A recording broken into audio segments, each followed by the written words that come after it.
खुशामदीद। मैं Anees Ahmad Khan media star world के YouTube channel से आपसे मुखातिब हूँ। देश का आईना प्रोग्राम में लेके आया हूँ आपके सामने, जिसमें देश की तमाम जो खबरें हैं, जो करंट खबरें हैं, उनके बारे में बताया जाता है। अब मैं आपको लेके चलता हूँ, जो चूँकि एक चल रहा है, अभी हाल में ही राम जन्मभूमि पे फैसला आया है, तो उसको किस तरीके से अब भारतीय जनता पार्टी कैश करेगी। क्योंकि पीछे ऐसा हुआ था कि जो भारतीय जनता पार्टी है या मोदी योगी जी हैं या मोदी जी हैं, ये लोग हिंदुत्व, राष्ट्रीयता और राष्ट्रवादिता, सेना, ये सब करके ये चुनाव जीत रहे थे। 2019 का लोकसभा के चुनाव में इन्हीं बातों को लगाया उन्होंने और जीते। इसके बाद अभी जो 2 चुनाव हुए हैं हरियाणा में और महाराष्ट्र में, उसमें ये चीज़ इनकी चली नहीं। महाराष्ट्र का तो देख ही लीजिए किस तरीके से चली इधर हो रही है, वहाँ पे नहीं चली है। लेकिन तो अब ये जो मंदिर मस्जिद, बाबरी मस्जिद का फैसला हुआ, उसमें इनकी जो ये कहते हैं जीत हुई है, उसमें जाके कि वो जीत गए हैं और उनको कोर्ट ने मंदिर बनाने के लिए, बाबरी मस्जिद जहाँ थी वहाँ मंदिर बनाने के लिए कह दिया है कोर्ट ने, तो बनेगा उससे मंदिर। अब उस चीज़ को लेके ये अगले चुनाव में उतरना चाहते हैं। वो किस तरीके से बनाएंगे, तो इसका एक जो ताज़ा उदाहरण आया है हमारे सामने, तो वह है अयोध्या के फैसले से गदगद बीजेपी ने पश्चिमी बंगाल में राम मंदिर पर सुप्रीम कोर्ट के फैसले को बनाने का जो प्रोग्राम पूरी तरीके से बना लिया है। क्योंकि पश्चिमी बंगाल इसलिए है वो कि वहाँ पे इनकी बराबर की टक्कर चल रही है और ये चाहते हैं कि उस गढ़ को किस तरीके से ममता बनर्जी के तोड़ा जाए, तो पीछे से लगे हुए हैं उसमें। तो ये इनको कोई मुद्दा वहाँ नहीं मिल रहा था, हरदम शिकस्त मिलती थी उनको। तब ये राम मंदिर का मुद्दा ले जाके कि हमने राम मंदिर जीत लिया है वहाँ पे, क्योंकि पिछली बार इन्होंने काफ़ी कोशिश की थी, तो जो लोकसभा के चुनाव में तो 18 ही जीत पाए थे, इससे आगे नहीं बढ़ पाए थे, 2 से 18 तक पहुँच गए थे। काफ़ी बड़ी जीत है, वोट बैंक भी बढ़ाया था इन्होंने।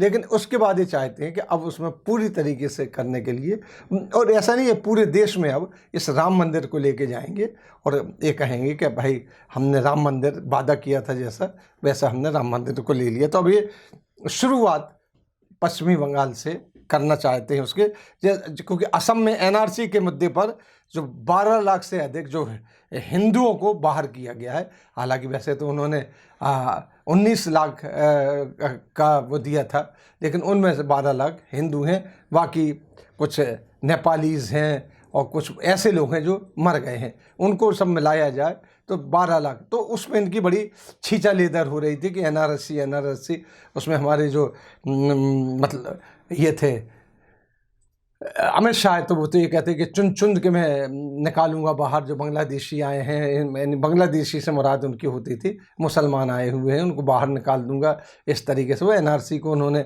हरियाणा तक में लागू करने की कोशिश कहा था, मुंबई में, महाराष्ट्र में लागू करने की बात कही थी, सब जगह लागू करने की बात कही थी। लेकिन यहाँ फ्लॉप हो गए वो, असम में फ्लॉप होने के बाद वो कह तो ज़रूर रहे थे, लेकिन कहीं हिम्मत नहीं पड़ रही थी उनकी कि उसको लागू कर दें, क्योंकि उसमें फ्लॉप हो गए थे। अब उनके पास, बीजेपी के पास एकदम से अयोध्या का जो भूमि विवाद, जो अयोध्या की जो ज़मीन का मसला है, जो ये केस चल रहा था, इसके ऊपर उनको हाई कोर्ट से, सुप्रीम कोर्ट से माफ़ कीजिएगा, जीत के बाद जो बंगाल में होने वाले जो असेंबली चुनाव में उसकी राजनीति, जो पॉलिटिकल बेनिफिट लेने के लिए उन्होंने उसकी रणनीति बना ली है, एक लाइन ऑफ एक्शन उन्होंने बनाना शुरू कर दिया है, जैसी खबर लग रही है। हम इसलिए ये बता रहे हैं कि ये होने वाला है, जो हो चुका है वो तो खबर है, लेकिन ये होने वाला है, तो लिहाजा मीडिया स्टार उसको दे रहा है। इसलिए सुप्रीम कोर्ट ने डिस्प्यूटेड ज़मीन पर मंदिर बनाने का रास्ता साफ कर दिया है। उसने मस्जिद की तामीर के लिए सुन्नी वक्फ बोर्ड को 5 एकड़ की ज़मीन अलग से दे दी है, तो सब जानते हैं, अलॉट करने का आर्डर भी दे दिया। अब देखो, भाजपा ने इस साल की शुरुआत में लोकसभा चुनाव में ममता के घर में, ममता जो है के गढ़ में 42 में से 42 जो लोकसभा की सीट थी, उसमें 18 लोकसभा सीटों पर कब्जा कर लिया था। वोट की गिनती भी उन्होंने 35% तक वो ले गए थे। भाजपा ने टीएमसी के हिंदुओं के साथ पक्षपाती रवैये और एनआरसी इलीगल माइग्रेंट को बाहर करने के मुद्दे को वहाँ फैला के ये सीटें हासिल की थी कि टीएमसी जो है, तृणमूल कांग्रेस है जो ममता बनर्जी की, वो हिंदुओं के साथ जो तहस्सुब बरतती है, तो इस वजह से उसको अलग होना चाहिए। उससे उन्होंने उसको काट दिया था, उसको काफ़ी पोलराइज कर दिया था हिंदू वोट को। इसी के तरह से उन्होंने इलीगल माइग्रेंट यानी जो बाहर से लोग आ गए बांग्लादेशियों के, इस बात पे वो जीत गए थे इस वोट का। वो बात अलग है कि उन्होंने कांग्रेस ने ममता बनर्जी का साथ नहीं दिया, तो उसने कांग्रेस के वोट बैंक भी वहाँ गया था, और प्लस लेफ्टिस्ट जो वोट था वो भी उसमें आपके बीजेपी में गया था, अगर हिसाब लगा के देखें तो। इसीलिए बीजेपी का वोट बैंक भी बढ़ा और बीजेपी की सीटें भी बढ़ी। लेकिन तब भी उसके बाद भी इनको एनआरसी का जो मुद्दा हुआ था उससे घाटा धोखा लग रहा था। लेकिन ये जो बात हुई इसमें इन्होंने अच्छी खासी सीटें हासिल कर ली थी। लेकिन वहीं एनआरसी की जो फाइनल लिस्ट आई आने पर बंगाली हिंदुओं को एनआरसी से बाहर रखने से काफ़ी क्रिटिसिज्म इनको बर्दाश्त करना पड़ा, झेलना पड़ रहा था। वहीं एनआरसी के डर से अभी तक अगर देखा जाए 11 से ज़्यादा लोगों ने या तो आत्महत्या कर ली या कुछ कर ली, तो उसका असर भी बंगाली जो हिंदू हैं उनके ऊपर काफ़ी पड़ रहा था, क्योंकि वहाँ पे ज़ुबान का मसला होता है, आपस में लैंग्वेज का मसला होता है, वहाँ ज़ात का मसला नहीं होता है। तो वो बंगाली ये समझते थे, चाहे बंगाल का बंगाली हो या बांग्लादेश का बंगाली हो, वो ये कहता था कि हमारे बंगालियों के ऊपर जुल्म हो रहा है इस तरीके से। लेकिन जब ये मौतें हुई तो उन पर उनका विचार, उनका ख्यालात बदलना शुरू हो गए। अब सुप्रीम कोर्ट के डिस्प्यूटेड लैंड पर मंदिर तामीर के ऑर्डर होने के बाद अब भाजपा 2021 के चुनाव में जो असेंबली के इलेक्शन होने वाले हैं उसमें अपनी पैठ बनाने की रणनीति तैयार करना शुरू कर दिया उसने। और 90 की दहाई में राम मंदिर मुद्दे पर पश्चिमी बंगाल में 90 की भाजपा को पहली बार 16% वोट मिले थे। ये आंकड़े हैं जिससे यह अंदाज़ा लगाया जा सकता है कि अब वो राम मंदिर के मुद्दे को किस तरीके से बनाएगी। 16% वोट मिले थे। चूँकि 90 की लहर बरकरार नहीं रख पाए तो ये वोट बैंक 4% नीचे गिर गया था। लेकिन अब सियासी माहौल इनके मुआफिक है बहुत ज़्यादा। वो लोकसभा में 18 सीटें जीत चुके हैं और 40 यानी कहना चाहिए 41% वो वोट हासिल कर चुके, बढ़ा चुके हैं। 35 से बढ़ा के वो 41% पे पहुंच गए हैं। तो लिहाजा अब वो अपने को जो है जैसे सुप्रीम कोर्ट के फैसले के बाद वो अपनी बुनियाद को बहुत मजबूत करना चाहते हैं और वो ममता बनर्जी के गढ़ को जीतना चाहते हैं, हर हालत में जीतना चाहते हैं। ये प्रेस्टीज का पॉइंट है। इसीलिए वहाँ मध्य प्रदेश से विजय वर्गीय को ले जाकर बैठाला गया है जो हर तरीके के हथकंडे अपना रहे हैं। और वहाँ पे कितने दंगे कराए गए चुनाव के टाइम पे। और ये आपके अमित शाह वहाँ पे कितने टूर किए। इवन हमारे प्रधानमंत्री मोदी ने भी वहाँ पे काफ़ी सभाएं की, सारा कुछ किया, लेकिन जीत नहीं पाए वो उतने, उससे ज़्यादा वोट नहीं बढ़ पाए। लेकिन हाँ, वोट बैंक इनका बढ़ा है। पश्चिमी बंगाल में भाजपा के प्रेसिडेंट का कहना है, जो वहाँ के प्रेसिडेंट के, भाजपा 30 साल में से राम मंदिर की लड़ाई लड़ रही थी तो अब जीतकर उसका फ़ायदा उठाएगी, ये उन्होंने कह दिया है। वहीं टीएमसी की इस मुद्दे पर चुप्पी है।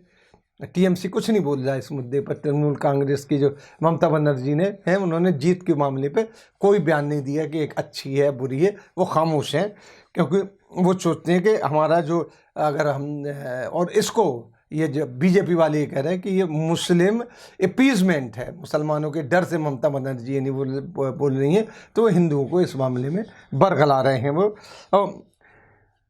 मुस्लिम अपीजमेंट की बात करके बरगला रहे हैं। और भाजपा से मुस्लिम टीएमसी को मुस्लिम पार्टी भी उन्होंने कहना शुरू कर दिया।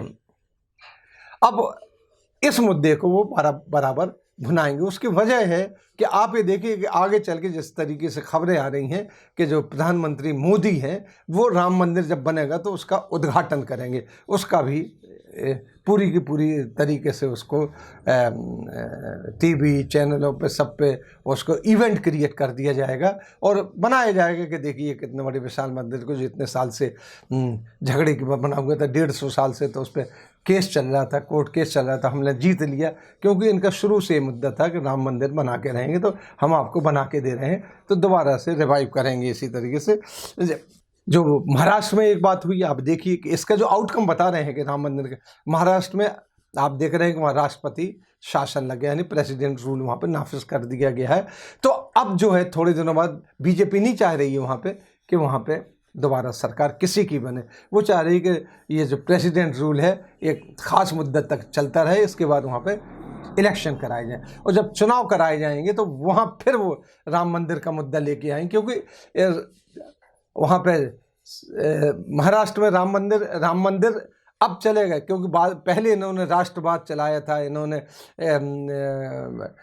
पाकिस्तान चलाया था, इन्होंने 370 चलाया था, लेकिन कोई नहीं चला और ये उतनी सीटें नहीं ला पाए कि सरकार बना सके। वहाँ उन्होंने शिवसेना से भी झगड़ा हो गया। बाकी अब यहाँ देखिए क्या होता है, क्या सरकार बनती कि नहीं बनती, लेकिन जहाँ तक उम्मीद है अगर ये प्रेसिडेंट रूल आगे खिंचा तो चुनाव आएंगे, चुनाव में ये राम मंदिर का मुद्दा लेके उतरेंगे ही उतरेंगे इस तरीके से।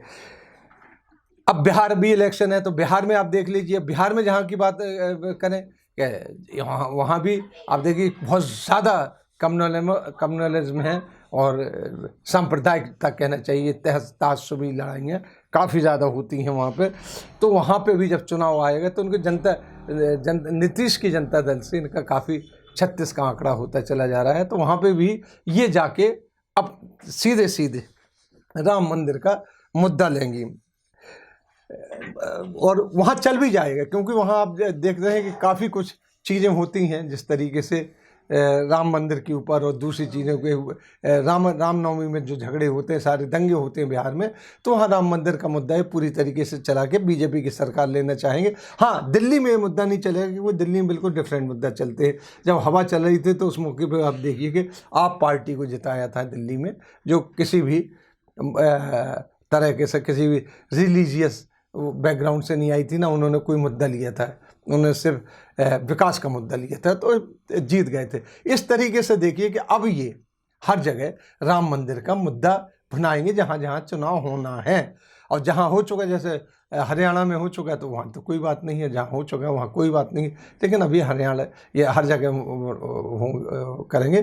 ख़ास तौर पे ये इस मुद्दे को बिहार और पश्चिमी बंगाल ममता बनर्जी और नीतीश कुमार के खिलाफ ज़रूर इस्तेमाल करेंगे, जो अभी से शुरू हो गया। वहाँ नीतीश कुमार के लोग बगावत पे आ गए।